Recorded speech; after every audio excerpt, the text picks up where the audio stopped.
Zefír és Rebeka.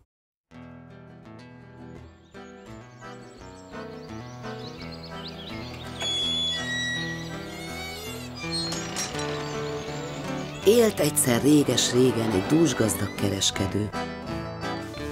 Csak úgy emlegették, a pénzes zsák.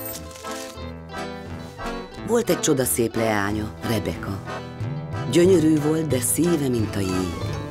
Mindent megkapott, de semminek sem tudott örülni. Nem szeretett senkit, csak önmagát.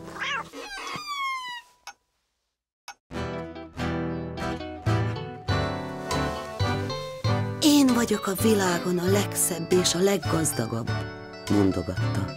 Közben pedig rettenetesen unatkozott, és reménytelenül boldogtalan volt. Látta ezt az apja, és búslakodott is emiatt. Élt az ő birtokán egy törpe, aki varázsló hírében állott. Elküldetett érte, hát ha ő tud segíteni. Tudom, mi bánt, gazdám. Varázsitalos álmot láttam.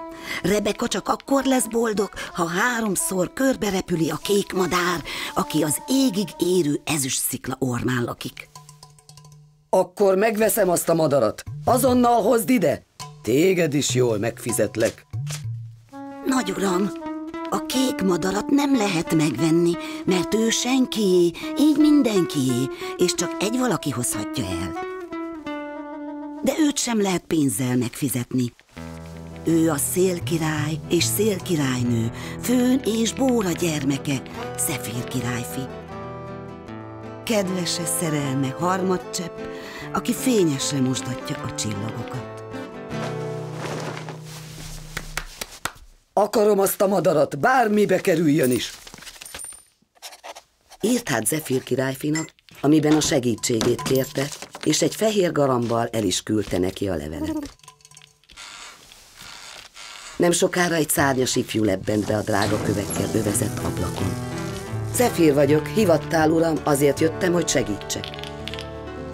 A kereskedő csak ámult-bámult. A királyfi ugyanis sudár termetével, fekete hajával, szép arcvonásaival megszólalásig hasonlított Rebekára. Úgy tudom, hogy szomorú lányomon csak a kék madár segíthet. Kérlek, hozd el neki. Bármit megadok a lányom boldogságáért. Állj fel! Te nem térdelhetsz senki előtt, apám! Kiáltotta Rebeka, de mikor meglátta Zefírt, elakadt a szava. Segítek, elhozom a kék madarat, hogy boldog lehess. És ahogy jött, távozott is. Ki volt ez az ifjú, apám? Ő Zefír királyfi, a szél király fia.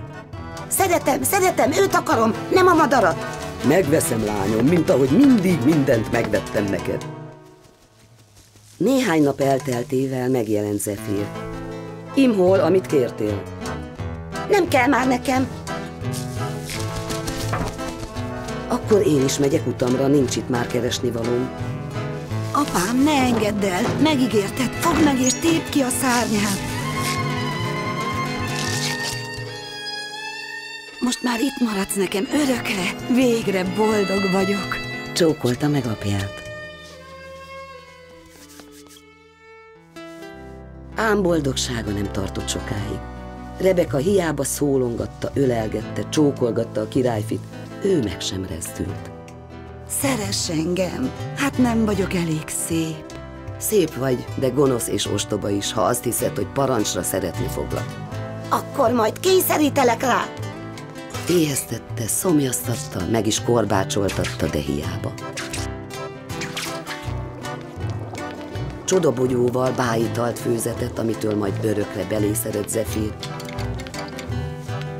De ő csak Harmadcseppre gondolt, és nem fogott rajta semmi.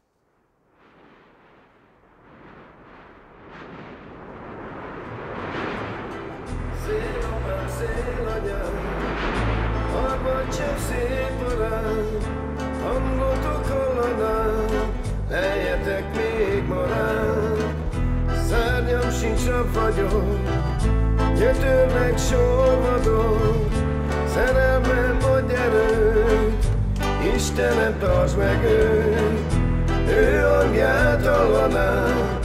Lejjetek még marán, szélapám, szélanyám, harmadcsepp szép parám.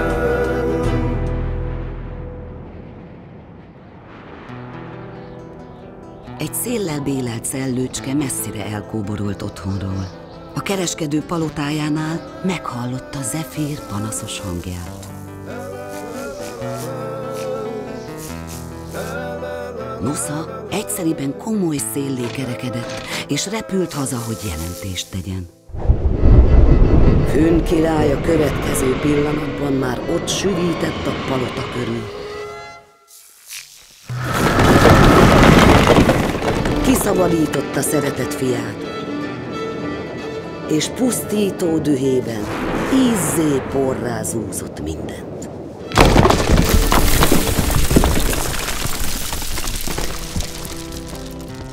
Beszélik, hogy a gyönyörű, gonosz Rebeka még sokáig bolyongott szerte a világban, koldus szegényen, tébolyodottan. Töredezett tükrét bámulta, azt hitte benne Zefírt látja. Így kereste őt reménytelenül. Talán még most is keresi.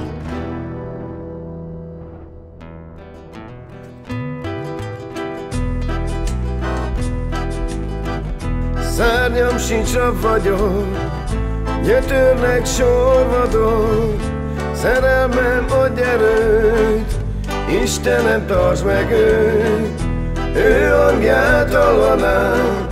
Lejjetek még marán, szélapám, szélanyám, harmadcsepp szép parám.